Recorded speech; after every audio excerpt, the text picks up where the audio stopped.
바벨론의 침략으로 수많은 사람이 포로로 끌려간 상태에서 유다 백성의 마음은 무서움과 두려움으로 가득 차 있었습니다. 마치 여자가 해산할 때와 같은 고통을 모든 사람이 경험하고 있었습니다. 이와 같이 절망적 상황 속에서 에레미야는 위로하시는 하나님의 계시를 받았습니다. 징계의 고통 가운데 있는 사람에게 하나님은 어떠한 위로를 주실까요? 바로 소망의 말씀으로 위로하십니다. 유다 백성은 바벨론 군대의 막강한 힘 앞에서 충격과 두려움에 사로잡혔습니다. 그들 가운데는 어떠한 평안도 기쁨도 없었습니다. 유다 백성은 그들의 죄악으로 인해 마침내 하나님의 징계를 받았습니다. 그러나 이 징계는 하나님이 미워하는 자를 향해 부으시는 진노와는 전혀 성격이 다른 것입니다. 부모가 사랑하는 자녀의 변화를 위해 매를 드는 것처럼 하나님은 당신의 자녀들을 사랑의 징계로 연단하시는 것입니다. 하나님의 징계를 비참한 상황에 놓여 있는 유다 백성에게 하나님은 소망의 말씀으로 위로해 주신 것입니다. 그들이 절망적 상황에서 마침내 구원받을 것이라는 소망의 말씀을 주신 것입니다. 자, 본문 7절과 8절을 보겠습니다. 슬프다 그 날이여, 그와 같이 엄청난 날이 없으리라. 그날은 야곱의 환난 때가 되미로다. 그러나 그가 환난에서 구하여 냄을 얻으리로다. 만군의 여호와의 말씀이라. 그날에 내가 내 목에서 그 멍에를 꺾어버리며 내 포박을 끊으리니 다시는 이방인을 섬기지 않으리라.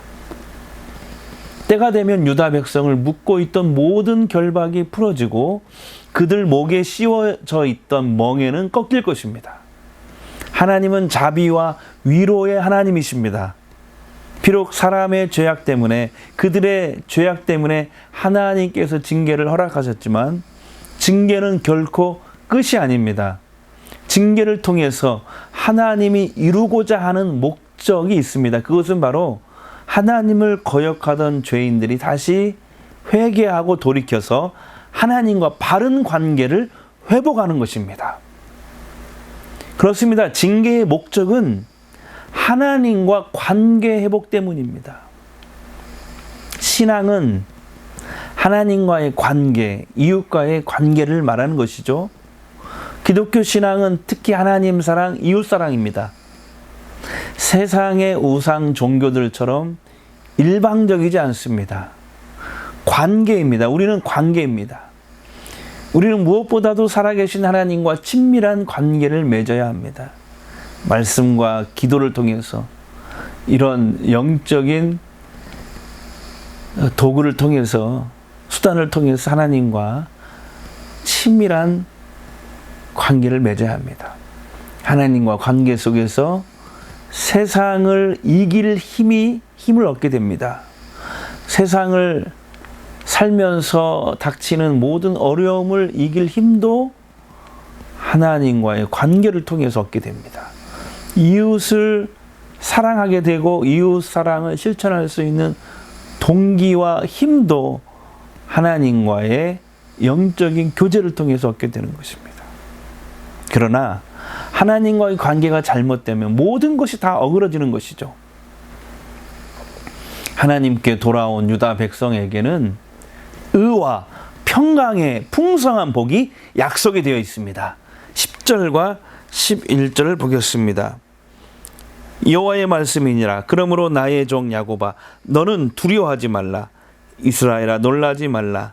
내가 너를 먼 곳으로부터 구원하고 내 자손을 잡혀가 있는 땅에서 구원하리니 야곱이 돌아와서 태평과 안락을 누릴 것이며 두렵게 할 자가 없으리라. 이는 여호와의 말씀이니라. 내가 너와 함께 있어 너를 구원할 것이라. 너를 흩었던 그 모든 이방을 내가 멸망시키리라. 그럴지라도 너만은 멸망시키지 아니하리라. 그러나 내가 법에 따라 너를 징계할 것이요 결코 무지한 자로만 여기지는 아니하리라. 하나님께 불순종하여 징계를 받고 있다고 생각되신다면 용서와 회복을 약속하시는 이 소망의 말씀을 들으십시오. 오늘 소망의 말씀을 붙잡고 다시 용기를 내서 일어서야 할 줄로 믿습니다. 하나님의 말씀은 절망에 빠지는 사람에게 소망이며 위로입니다. 우리는 모두 말씀 안에서 하나님과 동행할 수 있습니다.